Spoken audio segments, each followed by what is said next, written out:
السلام علیکم ورحمۃ اللہ وبرکاتہ۔ بسم اللہ الرحمن الرحیم۔ اللہم صلی علی سیدنا محمد وعلی آل سیدنا محمد وبارک وسلم۔ دوستو، میں آج آپ سے ایک بہت اہم ٹاپک پر بات کرنا چاہتا ہوں۔ اس موجودہ دور میں ایز اے مسلم سوسائٹی ہم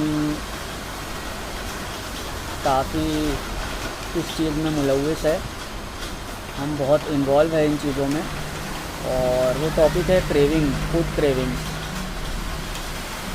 فوڈ کریونگ جو ہے وہ اگر آپ آسان لفظوں میں آپ کو سمجھاؤں تو یہ جو ہمارا نفس ہے، یہ ہمیں کسی بھی چیز کے کھانے پر بہت زبردست طریقے سے ابھارتا ہے، جس کی وجہ سے ہم مجبوراً نفس کے غلام بن کر اس چیز کو حاصل کرتے ہیں یا اس چیز کو کھاتے ہیں۔ اب یہ جو ہم کھاتے ہیں اس پر بات کرنا اس لیے ضروری ہے کیونکہ یہ جو چیزیں ہیں باہر کے کھانے، یا ہم جو ہوٹلنگ کرتے ہیں، چاہے وہ ویکلی ہو، منتھلی ہو، جیسا بھی، یا پھر بہت سارے لوگ ہیں آج جو ریگولر بیسس پر باہر کے کھانے کھاتے ہیں، تو اس چیز کا نقصان یہ ہے کہ ہمیں یہ جو چیزیں ہیں وہ روحانی اعتبار سے بہت افیکٹ کر رہی ہے، ہم اس سے بہت متاثر ہو رہے ہیں روحانی اعتبار سے، جس کی وجہ سے گناہوں کی طرف ہم بڑھ رہے ہیں۔ ہمیں اسلام میں یہ تعلیم دی گئی ہے کہ جب ہمارے جو پیٹ ہے وہ بھرے ہوتے ہیں تو یہ جو نفس ہے ہمیں گناہوں کی طرف ابھارتا ہے۔ اب یہ جو تعلیم ہے یہ ہمیں کلیئر دے دی گئی ہے، لیکن ہم اس چیز پر غور نہیں کرتے، یا پھر ہمارا انٹرسٹ اس چیز کی طرف یا ان چیزوں کی طرف نہیں ہے، اور اگر ہے تو ہم اسے اگنور کرتے ہیں۔ اب یہ جو چیز ہے کریونگ، یہ روکنا اس لیے امپورٹنٹ ہے کہ اگر آپ یا میں، ہم لوگ اس چیز پر، اس کریونگ پر، یا ہم اپنے نفس پر کنٹرول جب حاصل کر لیتے ہیں تو کنٹرول کر لینے کے بعد جو ایمان کی حلاوت ہے اور عبادتوں میں لذت ہے یہ ہمیں حاصل ہوگی۔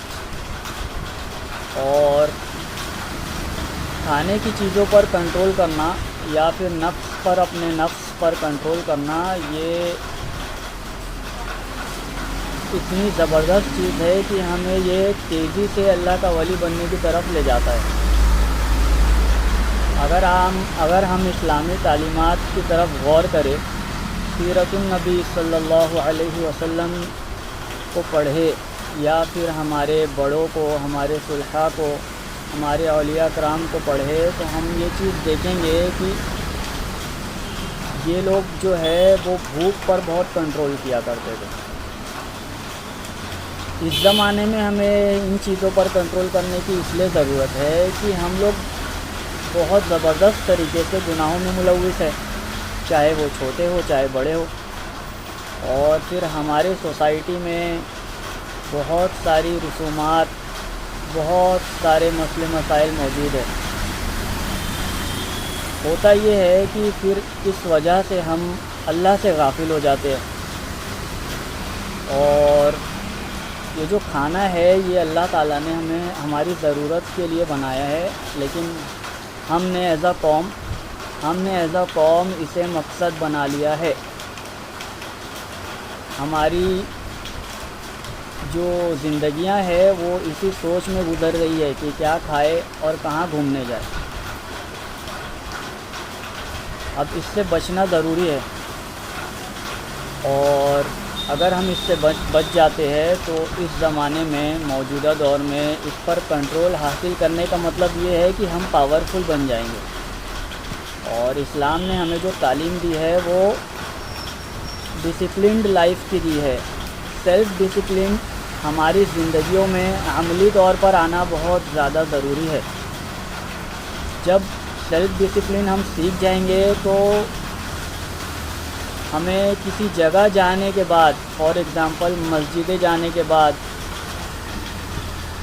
یہ چیز حاصل کرنے کی ضرورت نہیں پڑے گی. پھر ہم ان چیزوں کو چاہے اپنے گھر میں کیوں نہ ہو، چاہے ہم گھومنے کیوں نہ گئے ہو، اگر ہم اس چیز پر کنٹرول حاصل کر لیتے ہیں تو ہمیں ایک پرٹیکولر انوائرمنٹ میں جا کر ان چیزوں کو بار بار سیکھنے کی ضرورت نہیں پڑے گی، کیونکہ وہ چیز ہماری عادتوں میں آ جائے گی. تو میں چاہتا ہوں کہ میں بھی اس چیز پر عمل کرنے کی کوشش کروں، اور میں آپ کو بھی دعوت دیتا ہوں کہ آپ بھی ان چیزوں پر عمل کرنے کی کوشش کریں. انشاءاللہ ہمیں ان چیزوں سے فائدہ ہوگا. اللہ تعالی ہمیں اس پر عمل کرنے کی توفیق عطا فرمائے. جزاکم اللہ خیرا کثیرا. السلام علیکم ورحمۃ اللہ وبرکاتہ.